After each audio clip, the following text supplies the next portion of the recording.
Divarlar, taşlar, gah bek, gah yavaşlar. Divarlar, taşlar, gah bek, gah yavaş. Toxunmayım budur gözlərindən yaşar. Toxunmayım budur gözlərindən yaşar.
Ve musiqisi Vasif müəllimin, sözləri isə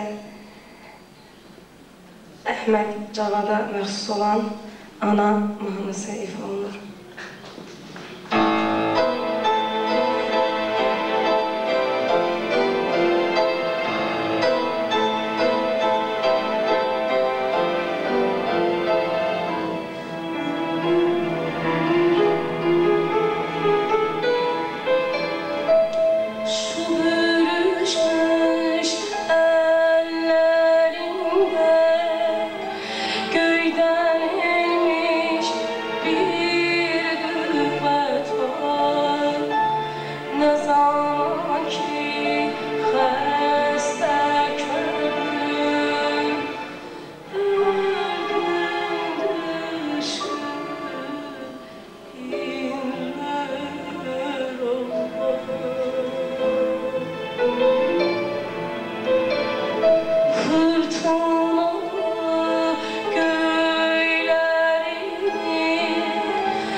Sen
bəstəkar üçün bütün ömrünü bu sənətə həsr edən adam üçün keçmiş ömrünü və gələcək ömrünü bugündən xoşbaxt gün ola bilməz.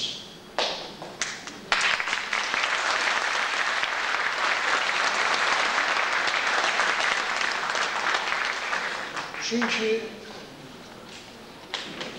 az da olsa mən həmişə öz yaradıcılığıma böyük tənqidlə yanaşan olmuşam. Bir sizi də açın ki, hələ indiyə qədər yazdığım əsərlərin heç birindən mən 100% razı deyiləm. Mənə belə gəlir ki, nə isə eləməmişəm. Amma mənə inşallah təbiət, Allah əgər macal versə, o eləmədiklərimi eləyəcəyəm mütləq.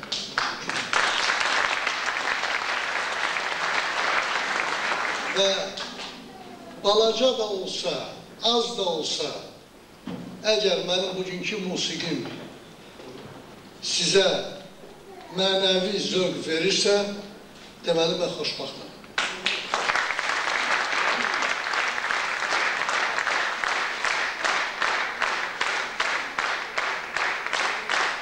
Bilirsiniz, burada dedilər, mənim atam çox məşhur xanəndə olub.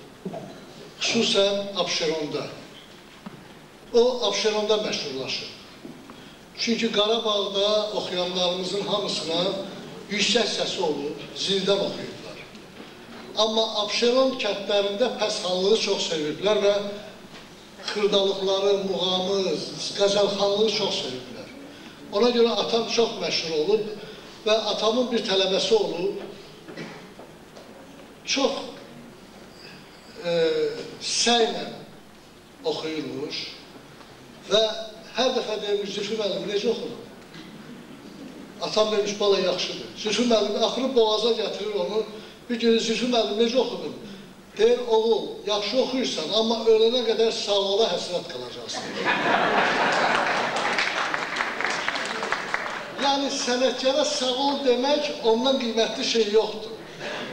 Və mənə belə gəlir ki, bugün sizin o hərarətlə əl çalmağınız, o gülən üzləriniz və mənim dostlarımın çox böyük hürmət bəslədiyim bu zalda hamını mən sevirəm, çünki hamısı mənim yaxınlarımdır. Məni belə alqışlamağınız, yəni balaca da olsa sağ ol səsim mən eşidirəm. O mənim üçün böyük xoşbaxtdır.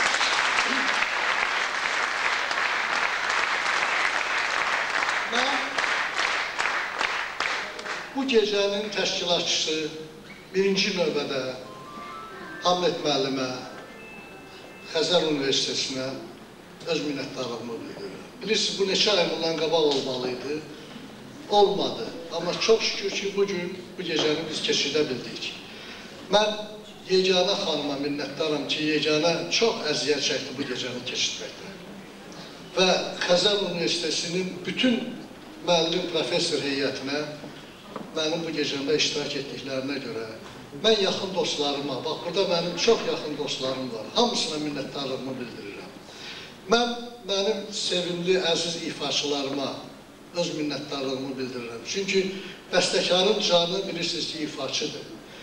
Bugün Fidan xanıma, Xuraman xanıma, Ramiz Quliyeva, İlqara, mənim dostum, balaca dostum Murada, sonra Zülfiyə xanıma və mənim çox sevdiyim, fəxr elədiyim Aygün bəylərə minnətdarlığımı bildirirəm.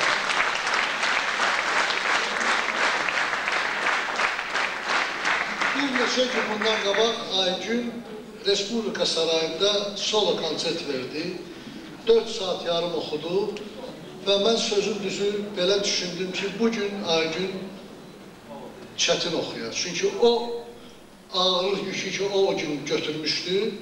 Amma maşallah, dünən mənimlə danışanda səsi yoxdur. Bugün səhnəyə çıxanda bunun səsi səhnədə açılır. Səhnəyə çıxan kimi maşallah oxuyur. Aygün çox böyük istedada malikdir. Biz konservatoriyanın, akademiyanın müəllimləri öz tələbələrimizi heç vaxt tərifləmirik. Çünki o bir balaca xatalı şeydir tərifləmək. Çünki tərif xarab da eləyə bilər, çaşdıra da bilər. Amma Aygünün bugünkü ifaçılıq məharəti əlbəttə çox yüksək qiymətləndirilir. Aygün çox böyük istedada malikdir və arzum odur ki, Aygün öz istedadını qoruyub saxlaya bilsin. Çünki Aygün artıq özünə yox, Azərbaycan xalqına lazımdır. Aygün hər şey eləyə bilir. Onun üçün heç bir məhdudiyyət yoxdur oxumaqda. Repertuarda heç bir məhdudiyyət yoxdur. Bax, görürsünüz, ana haqqında mahnını rayəllə oxuyur. Bir dəfə Ölkəm, dedim ona, Ölkəm oxu, Əsəf Zeynalı, onu da oxudu. Hər şey oxuyur.